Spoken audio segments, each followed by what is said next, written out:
This full moon in Leo is an invitation for us. It's an invitation for us to think about how we define success and pride. When you think about the person you aspire to be, who are they? What are their values? What do they do? How do they spend their days? And who are you right now? And what's the bridge between both worlds? Leo is a sign that's full of life and vivacity. It leads with its heart. Blessed by the sun, it generates warmth like no other. That, paired with the brightness of the full moon, there's no option other than to shine a light on everything that you want to make into reality.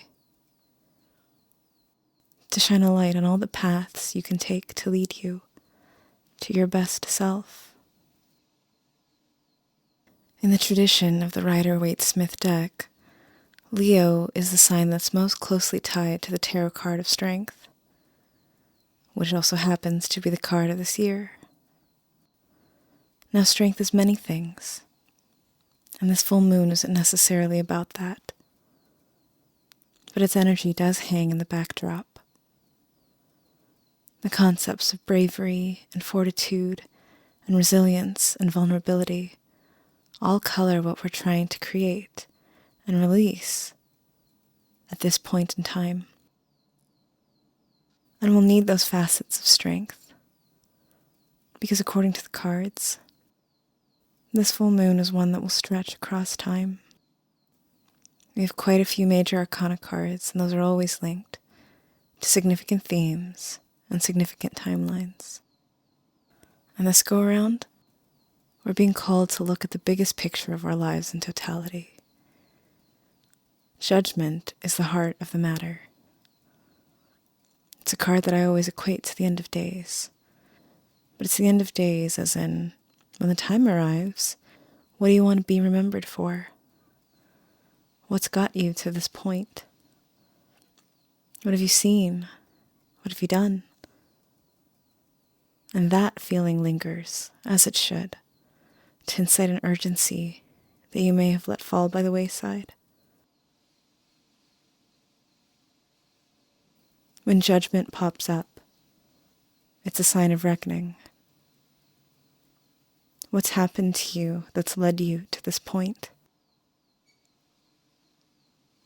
But that reckoning doesn't mean wallowing in regret. It means it's time to do something new if need be. To be reborn. To finally heed the call that you may have been ignoring all this time.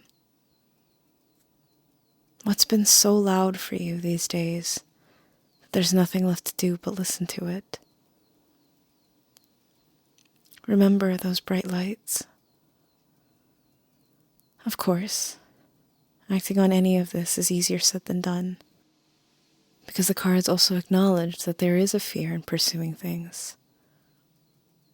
And maybe the extent of that fear looks more like a guarded hesitation, more reluctance than anything else. But there is a feeling of stagnation, of being in a holding pattern of sorts. Maybe that stagnancy isn't so bad. Maybe it's comfy cozy. It's the warmth and promise of something that feels like home to a certain degree. But you can't stay there forever. And you can't wait for someone else to move you either. Because if it's not your choice, if it's not you doing it, you will rage against it. If external factors are what force you out of your comfort zone, there's a good chance your resistance will increase. The Four of Pentacles signal a desire for control and possession, to have everything be exactly the way you want it. But, as you know, there's so many factors at play in our lives. So you have to take the steps yourself. And I want you to be cognizant of the possible routes that lie ahead. Because some may promise false hope. There may be temptations and things that look and feel mostly of what you want. But you need to practice your discernment and not fall prey to that immediate desire. Because there's a lot that you might be inundated with. Lots of possibilities that will feel alluring to you. But the Seven of Cups says, I want you to be honest with yourself about whether those options are really meant for you. Remember what I said earlier about values? Remember your own values.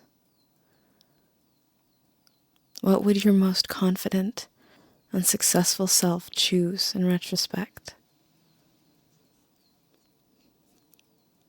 By and large, though, everything we're doing now is a stepping stone towards our goals. We may not be where we wished we were 6 months ago, back when the new moon was in Leo, but I think you're probably further along than you feel. Being objective doesn't mean being hard or harsh on yourself. Being objective involves giving yourself credit where credit is due. So be proud of yourself. We're always a work in progress, you know? What's that saying? You can be a work of art and a work in progress at the same time. It's something like that. And of course, there is the fear, the genuine and justified fear, that something can come along and knock you off that path. But that's life. We have our ups and downs. The wheel of fortune always turns. This is a continuing theme from last month, remember? So, what's changed since? What's become less of an anchor and more of a millstone around your neck? What do you need to release so that you can move forward? Of course, moving forward is easier said than done.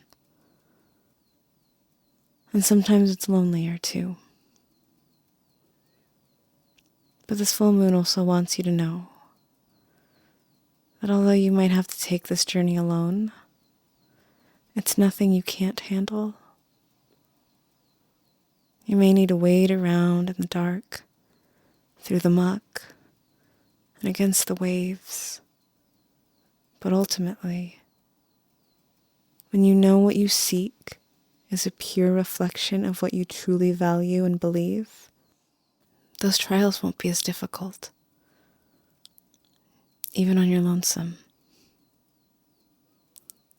Remember, this is a Leo full moon.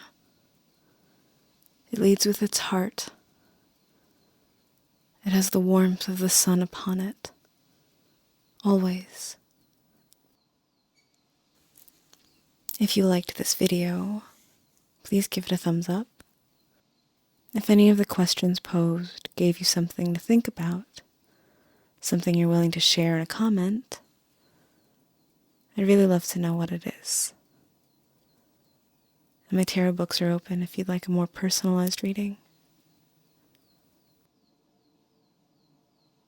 In the meantime, my final questions for you are: what kind of progress have you made since the new moon in Leo 6 months ago? What are you working to let go of for this full moon? And what are you excited for in the months to come?